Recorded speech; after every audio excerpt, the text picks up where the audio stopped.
Assalamualaikum warahmatullahi wabarakatuh. Puji syukur marilah kita panjatkan kehadirat ilahi Robi yang telah melimpahkan nikmat serta karunia-Nya sehingga kelompok kami dapat menyelesaikan tugas kami tepat pada waktunya.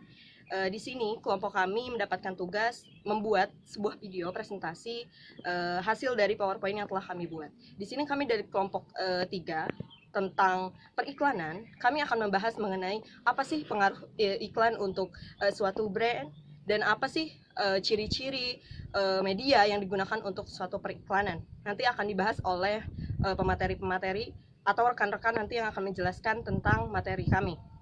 Di sini izinkan kami memperkenalkan diri terlebih dahulu. Perkenalkan, saya Saskia Febriana sebagai moderator dan ada rekan-rekan saya Indika sebagai pemateri pertama, yang kedua ada Rizky sebagai pemateri kedua, yang ketiga ada Puput sebagai pemateri ketiga, yang keempat ada Fadli sebagai pemateri keempat, yang kelima ada Fadil sebagai pemateri kelima, dan yang terakhir ada Regi sebagai pemateri keenam.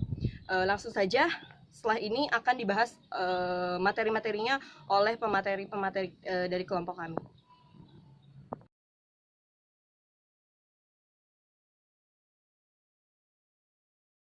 Assalamualaikum warahmatullahi wabarakatuh. Saya Indika Yunia Putri. Di sini saya sebagai pemateri pertama. Adapun yang akan saya bahas yaitu pengertian periklanan, tujuan periklanan, dan juga kegunaan dari periklanan. Adapun pengertian dari periklanan adalah semua bentuk aktivitas untuk menghadirkan atau mempromosikan ide, barang, ataupun jasa secara non-personal yang dibayar oleh sponsor tertentu. Jadi di sini sebuah perusahaan membuat atau menghadirkan sebuah barang atau jasa kemudian dipromosikan di media massa seperti itu. Nah, adapun pengertian iklan yang kedua, iklan adalah bentuk komunikasi yang dimaksudkan untuk mempromosikan sebuah barang ataupun jasa serta mempengaruhi pendapat publik dan juga memenangkan dukungan publik atau tindak sesuai dengan keinginan si pemasang iklan seperti itu. Dan yang ketiga, pada dasarnya iklan itu merupakan sarana komunikasi yang digunakan oleh komunikator. Berarti dalam hal ini perusahaan atau produsen sebagai komunikator, yaitu memberikan informasi tentang barang yang mereka hadirkan atau yang mereka promosikan kepada publiknya, khususnya yaitu pelanggannya melalui suatu media massa. Jadi iklan di sini merupakan, jadi bisa disimpulkan iklan di sini merupakan sebuah komunikasi yang digunakan oleh sebuah perusahaan untuk mempromosikan barang atau jasanya melalui media massa. Nah, adapun tujuan dari iklan yaitu yang pertama mempromosikan barang atau jasa yang dihadirkan oleh perusahaan tersebut. Dan juga iklan ini bisa menjadi sebuah komunikasi antara perusahaan dengan konsumennya atau publiknya. Adapun kegunaan dari iklan yaitu yang pertama memberikan informasi kepada konsumen. Nah, jadi di sini perusahaan memberikan informasi tentang sebuah produk atau jasa yang mereka iklankan gitu. Baik itu dari misalnya kegunaan dari produk itu tuh apa, manfaat dari produk tersebut itu apa. Nah, itu seperti itu memberikan informasinya. Nah, yang kedua yaitu membujuk dan mempengaruhi konsumen. Jadi iklan tersebut dipasang oleh perusahaan di sebuah media massa untuk konsumennya, supaya konsumennya itu bisa terpengaruh baik itu menggunakan sehingga mereka membeli pada produk perusahaan tersebut. Nah, yang ketiga yaitu menciptakan kesan bagi calon pembeli. Nah, di sini kan calon pembeli belum tahu nih tentang produk kita. Nah, dengan adanya iklan ini gitu, apa calon pembeli bisa tahu apakah produk ini tuh dapat berguna atau dapat bermanfaat atau tidak dengan kita, sehingga calon pembeli pun dapat membeli produk yang kita iklankan tersebut. Selanjutnya ada fungsi iklan dalam pemasaran. Jadi, iklan itu berfungsi sebagai dorongan dalam meningkatkan kualitas produk agar memberikan ekspektasi yang tinggi bagi konsumen dan kepuasan. Terus ada sifat iklan. Sifat iklan Satu itu public presentation, yaitu memungkinkan setiap orang menerima pesanan yang sama. Yang kedua itu ada persuades, yaitu kemampuan iklan untuk mengajak. Yang ketiga itu ada kemampuan berekspresi, yaitu iklan mampu mendramatisasi perusahaan produknya melalui gambar dan suara untuk menggoyangkan audiens. Yang keempat itu ada impersonality, yaitu memaksa audiens untuk memperhatikan dan menanggapi karena merupakan komunikasi yang monolog. Materi selanjutnya yaitu jenis iklan. Yang pertama ada iklan produk. Iklan produk ini berisikan informasi dari produk yang diiklankan. Yang kedua ada iklan institusi. Iklan ini bertujuan untuk membangun citra perusahaan. Yang ketiga ada iklan konsumen, yang dimana iklan ini dibuat untuk memberikan saran konsumen agar membeli produk yang diiklankan. Yang keempat itu ada iklan perdagangan. Iklan ini ditunjukkan untuk para penyalur. Yang selanjutnya ada jenis-jenis iklan berdasarkan tujuannya. Yang pertama ada iklan komersial. Iklan ini bertujuan untuk mendukung kampanye pemasaran suatu produk atau jasa. Yang kedua ada iklan strategis. Iklan ini digunakan untuk membangun merek. Yang ketiga ada iklan taktis. Iklan ini digunakan untuk tujuan yang mendesak. Yang keempat itu ada iklan korporat. Iklan ini bertujuan untuk membangun citra suatu perusahaan. Yang kelima ada iklan layanan masyarakat. Iklan ini bagian dari kampanye sosial marketing yang bertujuan menjual gagasan untuk kepentingan atau pelayanan masyarakat. Baik, langsung saja. Di sini saya akan menjelaskan tentang media iklan. Untuk yang pertama adalah media lini atas. Apa sih media lini atas?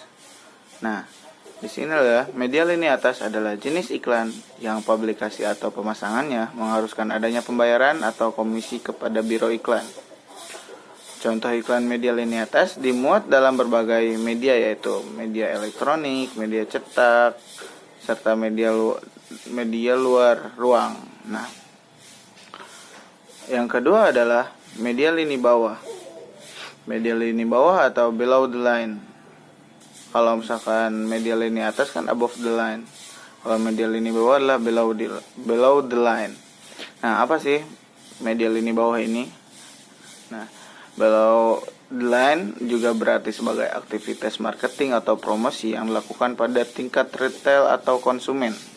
Dengan salah satu tujuannya adalah merangkul konsumen agar aware kepada produk kita gitu. Sama halnya mengetahui produk atau jasa kita yang kita miliki gitu. Contohnya program brosur, hadiah atau event, pembinaan kepada konsumen, terus ada lagi seperti pameran atau sebagainya gitu loh. Nah, untuk poin yang selanjutnya adalah iklan display.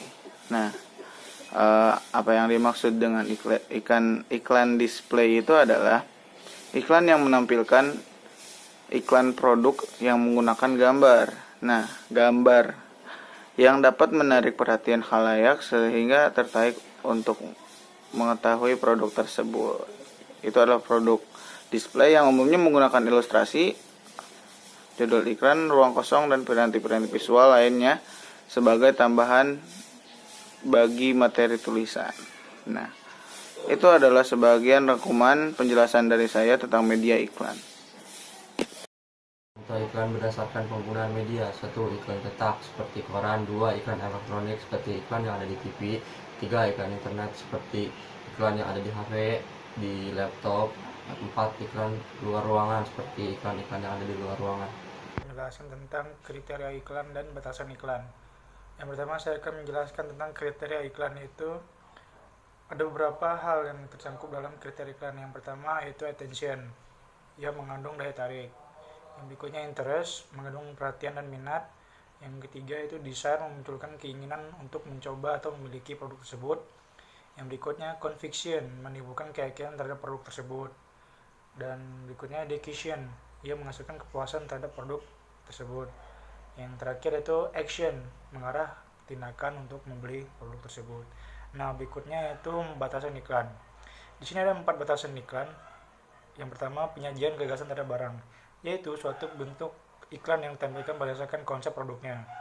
Yang kedua, iklan ditujukan kepada khalayak, yaitu iklan dapat menjangkau masyarakat dalam kelompok besar yang dipersempit menjadi kelompok pasar. Yang ketiga, iklan mempunyai sponsor yang jelas, yaitu terciptanya iklan atas pemrakarsa perusahaan yang membiayainya. Yang terakhir yaitu iklan dikenai biaya penyajian, yaitu dalam penyebaran, penerbitan, dan penayangan atas perusahaan tersebut. Sekian dan terima kasih. Baiklah, materi demi materi telah selesai disampaikan oleh rekan-rekan saya. Sekarang saya akan menyimpulkan materi yang telah kami buat. Di sini kesimpulannya yaitu advertising atau periklanan merupakan suatu presentasi personal, non-personal yang dilakukan oleh suatu brand untuk menarik minat para pembeli. Sehingga dapat disimpulkan bahwa periklanan ini ditunjukkan untuk para pembeli agar tertarik terhadap suatu produk-produk yang diiklankan oleh suatu brand tersebut. Adapun sumber materi yang telah kami dapat itu dari buku-buku atau e-book yang telah kami rangkum sehingga kami dapatkan materi-materinya. Di sini salah satunya ada dari buku karya Darmadi tahun 2004, ada Frank Japanese tentang periklanan tahun 1997, ada Tams Dia Jayakusuma tahun 1982 mengenai pengertian periklanan. Terus ada Terence itu tahun 2003. Di sini bisa dilihat sumber-sumbernya. Baiklah, demikian presentasi dari kelompok 3. Kurang lebihnya mohon maaf bila ada kesalahan. Wabillahi taufiq wal hidayah. Wassalamualaikum warahmatullahi wabarakatuh.